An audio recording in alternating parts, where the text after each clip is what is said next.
Hello friends, स्वागत है आप सभी का हमारे चैनल जीएस स्टडी गार्डन पर। जैसा कि आप लोग जानते हैं, डेली हमारे चैनल पर सीटेट का प्रैक्टिस सेट कराया जा रहा है। ये बाल विकास एवं शिक्षा शास्त्र का प्रैक्टिस नंबर 6 है। अगर आप लोग पिछले जो है प्रैक्टिस सेट 1 से 5 तक नहीं देखे हैं तो हमारे चैनल पर जाकर देख सकते हैं। वीडियो शुरू करने से पहले अगर आप लोग हमारे चैनल को पहली बार विजिट कर रहे हैं तो प्लीज़ चैनल को लाइक, शेयर और सब्सक्राइब जरूर कर दें, और ऐसे ही बेहतरीन वीडियो का नोटिफिकेशन पाने के लिए बेल आइकन को अवश्य प्रेस कर दें। चलिए वीडियो शुरू करते हैं। आप लोग अपना स्कोर कमेंट बॉक्स में ज़रूर बताइएगा, और जितने भी प्रश्न हम इम्पोर्टेंट बोलेंगे उस पर आप लोग विशेष ध्यान दीजिएगा। चलिए वीडियो शुरू करते हैं। सीखने की तत्परता की ओर संकेत करता है, अर्थात सीखने की तत्परता किसकी ओर संकेत करता है बताना है। थॉर्नडाइक का तत्परता के नियम पर। शिक्षार्थियों का सामान्य योग्यता स्तर। सीखने के सातत्य में शिक्षार्थियों का वर्तमान संज्ञानात्मक स्तर। सीखने के कार्य की प्रकृति को संतुष्ट करने। तो देखिए, सीखने की तत्परता जो है वो है सीखने के सातत्य में शिक्षार्थियों का वर्तमान संज्ञानात्मक स्तर। ऑप्शन सी हो जाएगा राइट। चलिए अगला देखते हैं। पियाजे के अनुसार निम्नलिखित में से कौन सी अवस्था में बच्चा अमूर्त संकल्पनाओं के विषय में तार्किक चिंतन जो है आरंभ करता है। मोस्ट इंपॉर्टेंट है, सीटेट एग्जाम में आ चुका है, इस पर ध्यान दीजिएगा। अमूर्त संकल्पनाओं के विषय में तार्किक चिंतन प्रारंभ करता है। किस अवस्था में? संवेदी प्रेरक अवस्था, जन्म से 2 वर्ष तक। पूर्व संक्रियात्मक अवस्था जो है 2 से 7 वर्ष तक। मूर्त संक्रियात्मक अवस्था 7 से 11, या फिर औपचारिक संक्रियात्मक अवस्था 7 से 11 वर्ष से ऊपर। तो देखिए, अमूर्त संकल्पनाओं के विषय में जब तार्किक चिंतन जो प्रारंभ होता है वो होता है, प्रारंभ होता है कह रहा है, ये भी विशेष ध्यान दीजिएगा। प्रारंभ या फिर आरंभ होता है, वो होता है मूर्त संक्रियात्मक अवस्था में आरंभ हो जाता है, लेकिन तार्किक चिंतन करने लगता है अगर यहाँ पर रहता तो इसका राइट आंसर हो जाता ऑप्शन डी, औपचारिक संक्रियात्मक अवस्था। इस पर विशेष ध्यान दीजिएगा आप लोग, नहीं तो आप लोगों का जो है आता हुआ क्वेश्चन गलत हो जाएगा। चलिए अगला देखते हैं। दिया है, एक शिक्षिका की कक्षा में कुछ शारीरिक विकलांगता वाले बच्चे हैं। निम्नलिखित में से उसके लिए क्या कहना सबसे उचित होगा? पोलियोग्रस्त बच्चे अब एक गाना प्रस्तुत करेंगे। देखिए नहीं सही है। पोलियोग्रस्त बच्चे क्यों कहेंगे बच्चों को जो पढ़ रहे हैं? ऑप्शन बी है, पहिया कुर्सी वाले बच्चे हाल में जाने के लिए अपने समवयस्क साथी बच्चों से मदद ले सकते हैं।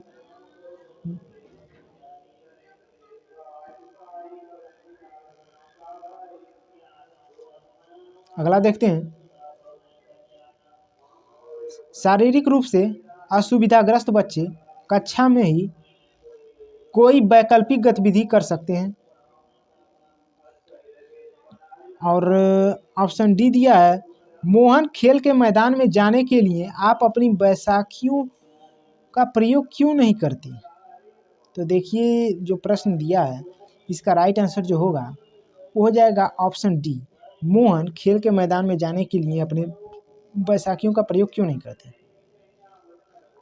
अगला देखते हैं। देखिए दिया,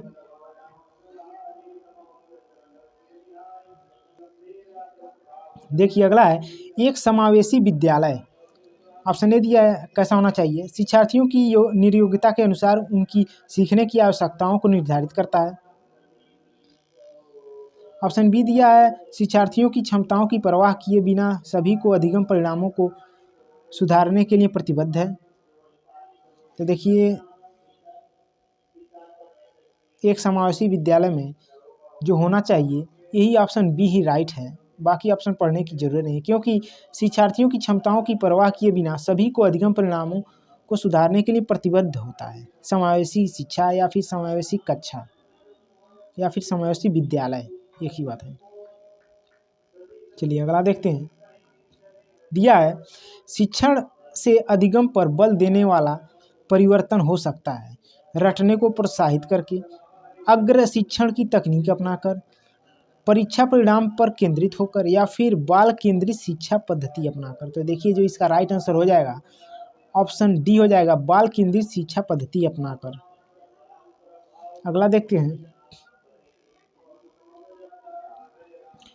कोहलबर्ग के अनुसार शिक्षक बच्चों के नैतिक मूल्यों का विकास कर सकता है। ऑप्शन ए दिया है व्यवहार में स्पष्ट नियम बनाकर। ऑप्शन बी दिया है नैतिक मुद्दों पर आधारित चर्चाओं में उन्हें शामिल करके। ऑप्शन सी दिया है कैसे व्यवहार किया जाना चाहिए, इस पर कठोर निर्देश देकर। ऑप्शन डी दिया है धार्मिक शिक्षा को महत्व देकर। तो देखिए इसका राइट आंसर जो हो जाएगा वो हो जाएगा ऑप्शन बी नैतिक मुद्दों पर आधारित चर्चाओं में उन्हें शामिल करके। अगला देखते हैं, शिक्षक के अलावा निम्नलिखित सभी को करते हुए समस्या समाधान को विद्यार्थियों के लिए मज़ेदार बना सकते हैं। ऑप्शन ए है मुक्त खेल के लिए समय देने। ऑप्शन बी है सृजनात्मक चिंतन के लिए असीमित अवसर उपलब्ध कराने। ऑप्शन सी है, देखिए ऑप्शन सी है जब विद्यार्थी स्वयं से कोई कार्य करने की कोशिश कर रहे हो तो उनसे परिपूर्णता की अपेक्षा करनी। ऑप्शन डी है पूर्व अंत वाले सामग्री उपलब्ध करानी। तो देखिए इसका जो राइट आंसर हो जाएगा ऑप्शन सी, जब विद्यार्थी स्वयं से कोई कार्य करने की कोशिश कर रहे हो तो उनके परिपूर्णता की अपेक्षा करनी। देखिए यहाँ पर उपेक्षा रहता तो ये ऑप्शन रॉन्ग हो जाता। चलिए अपेक्षा है तो ये राइट है। अगला देखते हैं, देखिए दिया है कि अतिरिक्त निम्नलिखित सभी के कारण अधिगम अक्षमता उत्पन्न हो सकती है। सांस्कृतिक कारक, सेरेब्रल डिस्फंक्शन, संवेगात्मक विघ्न या फिर व्यवहारगत विघ्न। तो देखिए इसका जो राइट आंसर हो जाएगा ऑप्शन ए सांस्कृतिक कारक के अतिरिक्त निम्नलिखित सभी के कारण अधिगम अक्षमता उत्पन्न हो सकता है।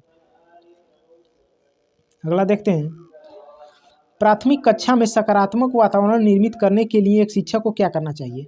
सुबह प्रत्येक बच्चे का अभिवादन करना चाहिए, विभेद नहीं करना चाहिए और प्रत्येक बच्चे के लिए समान लक्ष्य सुनिश्चित करना चाहिए।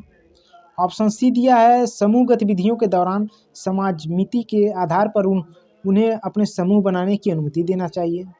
ऑप्शन डी दिया है सकारात्मक अंत वाली कहानियाँ सुनानी चाहिए। तो देखिए प्राथमिक कक्षा में सकारात्मक वातावरण निर्मित करने के लिए एक शिक्षक को जो है विभेद नहीं करना चाहिए और प्रत्येक बच्चे के लिए समान लक्ष्य सुनिश्चित करना चाहिए। तो ऑप्शन 20 का राइट हो जाएगा। अगला देखते हैं, बच्चों में सीखने और सुनने के लिए अधिगम योग्य वातावरण के लिए निम्नलिखित में से कौन उपयुक्त है? बच्चों में सीखने और सुनने के लिए अधिगम योग्य वातावरण के लिए निम्नलिखित में कौन उपयुक्त है? शिक्षार्थियों को कुछ यह छूट देना कि क्या सीखना और कैसे सीखना है। ऑप्शन बी दिया है एक लंबे समय के लिए निष्क्रिय रूप से सुनना। ऑप्शन सी दिया है निरंतर गृह कार्य देते रहना, या फिर ऑप्शन डी दिया है सीखने वालों के द्वारा व्यक्तिगत कार्य करना। तो देखिए इसका जो राइट आंसर हो जाएगा वो हो जाएगा ऑप्शन ए शिक्षार्थियों को कुछ यह छूट देना कि क्या सीखना है और कैसे सीखना है। चलिए आगे देखते हैं, अगला है निम्नलिखित में से कौन सी संज्ञानात्मक क्रिया दी गई सूचनाओं के विश्लेषण के लिए प्रयोग में लाई जाती है? वर्णन करना, पहचान करना, अंतर करना या फिर वर्गीकृत करना। तो देखिए इसका जो राइट आंसर हो जाएगा ऑप्शन सी अंतर करना। अगर आप देखते हैं, देखिए बड़ा क्वेश्चन है। गोपाल अति लोलुप पाठक है। वह अपने कोर्स की पुस्तकें पढ़ने के अतिरिक्त प्रायः पुस्तकालय जाता है और विभिन्न प्रकरणों पर पुस्तकें पढ़ता है। इतना ही नहीं, गोपाल भोजन अवकाश में अपने परियोजना कार्य करता है। उसे परीक्षाओं के लिए पढ़ने के लिए अपने शिक्षकों अथवा अभिभावकों द्वारा कभी भी कहने की ज़रूरत नहीं है और वह वास्तव में सीखने का आनंद लेता नजर आता है। उसे के रूप में सर्वाधिक बेहतर रूप में वर्णित किया जा सकता है। ऑप्शन ए दिया है आंतरिक रूप से अभिप्रेरित शिक्षार्थी, आंतरिक रूप से अभिप्रेरित शिक्षार्थी, तथ्य आधारित शिक्षार्थी, शिक्षक अभिप्रेरित शिक्षार्थी या फिर आकलन आधारित शिक्षार्थी। तो देखिए इसका राइट आंसर ऑप्शन ए हो जाएगा आंतरिक रूप से अभिप्रेरित शिक्षार्थी है, जो कि उसको पढ़ने के लिए कहना नहीं पड़ रहा है, अपने आप वो अपने समय समय से परियोजना कार्य पूर्ण कर रहा है और पढ़ाई कर रहा है। चलिए अगला देखते हैं, निम्नलिखित में से कौन सा प्रश्न अपने विशिष्ट क्षेत्र से ठीक तरह से मिला हुआ है? ऑप्शन ए है जड़ी बूटियों के प्रयोग द्वारा चिकन अनुप्रयोग, पकाने हेतु कोई नई पाक विधि लिखिए। ऑप्शन बी दिया है, निर्धारित कीजिए कि दिए गए मापकों विश्लेषण में से कौन सा मापक आपको उत्तम परिणामों को पाने में सर्वाधिक प्रवृत्त करता है। ऑप्शन सी दिया है, क्या आप अपने विद्यार्थियों को उनकी मूल्यांकन गणित की उपलब्धि के आधार पर वर्गीकृत कर सकते हैं। ऑप्शन डी दिया है, पिछली रात दूरदर्शन पर दिखाए गए सृजनशील क्रिकेट मैच में निर्णायक क्षण कौन सा था। तो देखिए प्रश्न एक बार और देख लेते हैं। कह रहा है निम्न से कौन सा प्रश्न अपने विशिष्ट क्षेत्र से ठीक तरह से मिला हुआ है।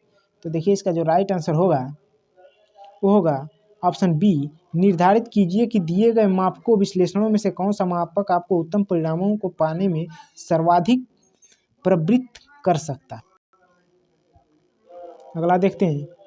देखिए दिया है, बच्चों में सीखी गई निस्सहायता का कारण है। मतलब बच्चों में जो सीखी गई निस्सहायता है किसके कारण है। अपने अभिभावकों की अपेक्षाओं के साथ तालमेल न कर पाना, अध्ययन को गंभीरतापूर्वक न लेने हेतु नैतिक निर्णय। ऑप्शन सी है, इस व्यवहार को अर्जित कर लेना कि वे सफल नहीं हो सकते हैं।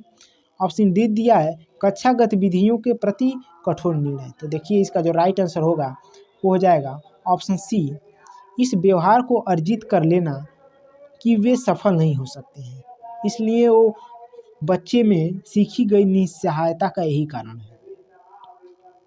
अगला देखते हैं।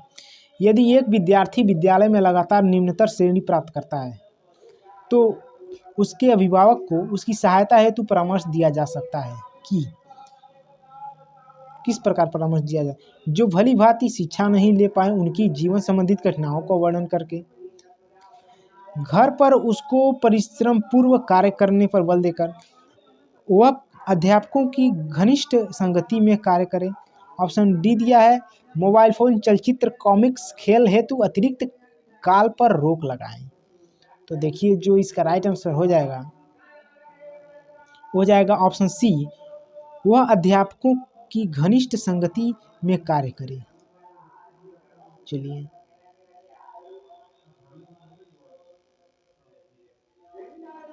आगे चलते हैं।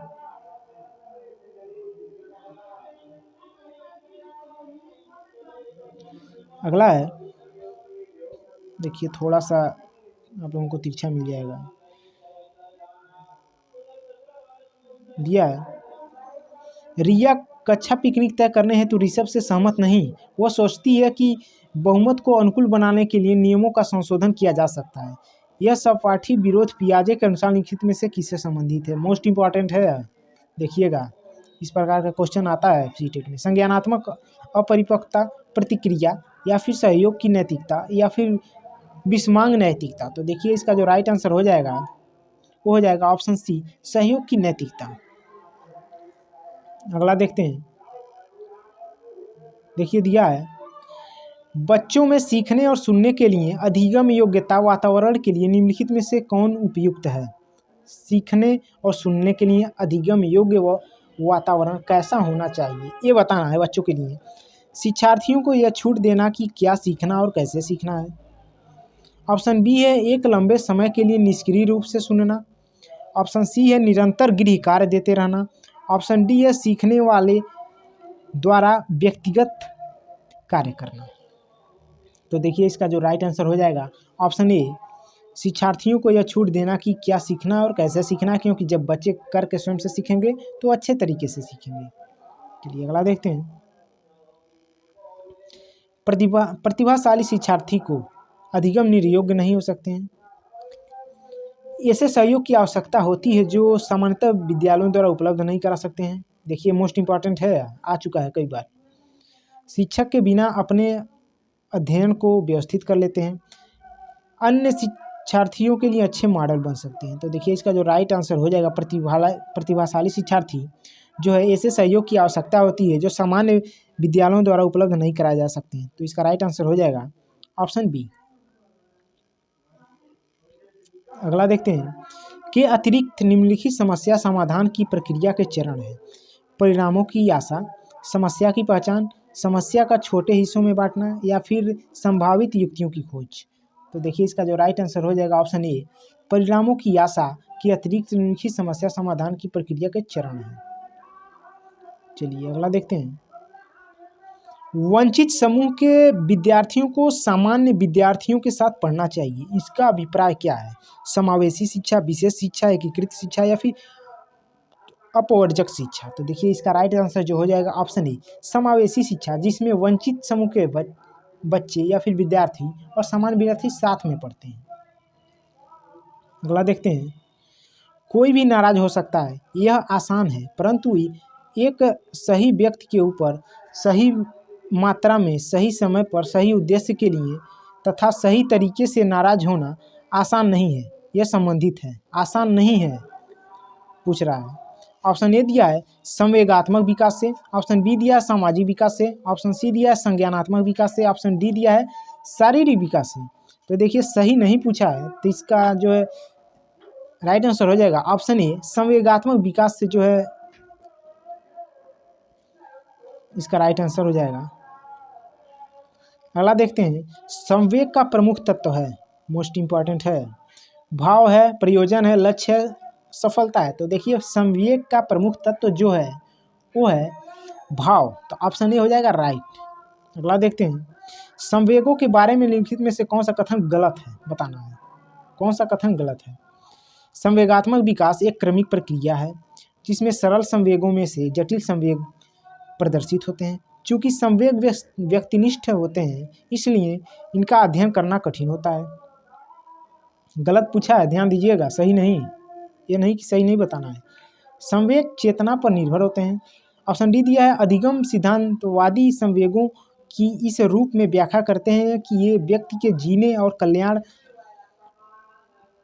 कल्याण में कैसे सहायता करते हैं। तो देखिए जो सही नहीं है वो है ऑप्शन सी, संवेग चेतना पर निर्भर होते हैं। अगला देखते हैं। प्रतिभाशाली शिक्षार्थी हैं, क्या है? अपसारी चिंतक, बहिर्मुखी, बहुत परिश्रमी, अभिसारी चिंतक। देखिए प्रतिभाशाली हो या फिर सृजनात्मक शिक्षार्थी या फिर विद्यार्थी हो, वो हमेशा अपसारी चिंतक होते हैं। तो इसका राइट आंसर हो जाएगा ऑप्शन ए, अपसारी चिंतन या फिर चिंतक लिखा है, चिंतन से संबंधित क्वेश्चन हमेशा आता है सीटेट एग्जाम में, इसको देखिएगा। अगला, विकास के किस काल को अत्यधिक दबाव और तनाव का काल कहा जाता है? इंपॉर्टेंट है, किशोरावस्था। ये भी पता होना चाहिए किसने कहा था, ये भी कथन पता होना चाहिए आप लोगों को। आप लोग कमेंट बॉक्स में जरूर बताइएगा कि किसने कहा था कि विकास के किस काल को अत्यधिक दबाव और तनाव तथा तूफान का काल किसने कहा था? ऑप्शन ए है किशोरावस्था, ऑप्शन बी है पौढ़ावस्था, ऑप्शन सी है मध्यावस्था, ऑप्शन डी है वृद्धावस्था। तो देखिए इसका राइट आंसर जो हो जाएगा ऑप्शन ए किशोरावस्था, जो कि अत्यधिक दबाव और तनाव का काल कहा जाता है। अगला है अभिवृत्ति संप्रत्यय है, संज्ञान परक, क्रियापरक, संवेगात्मक या फिर उपरोक्त सभी। देखिए अभिवृत्ति जो है वो उपरोक्त सभी इसमें सही हो जाएगा, संज्ञान परक भी है, क्रियापरक भी है, संवेगात्मक भी। ऑप्शन डी राइट हो जाएगा। अगला देखते हैं। निम्नलिखित में से के अतिरिक्त सभी के कारण अधिगम अक्षमता उत्पन्न हो सकती है। जन्म से पहले माँ द्वारा मदिरा सेवन, मंदबुद्धिता, शैशव काल के समय दिमागी बुखार, शिक्षक की शिक्षण शैली। तो देखिए जो है अधिगम अक्षमता जो उत्पन्न हो सकता है वो है शिक्षक की शिक्षण शैली के कारण। तो ऑप्शन डी इसका राइट हो जाएगा। अगला देखते हैं। वह कथन जो व्यक्ति विभिन्नता के संदर्भ में सत्य नहीं है वह है व्यक्ति विशेष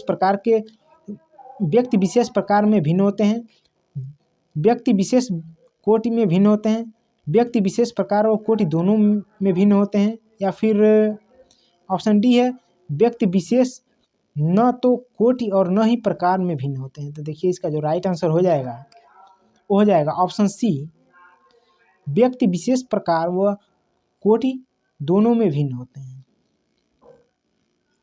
देखिए इस टेस्ट सेट का ये लास्ट क्वेश्चन था। आप लोग को वीडियो देखने के लिए बहुत बहुत धन्यवाद।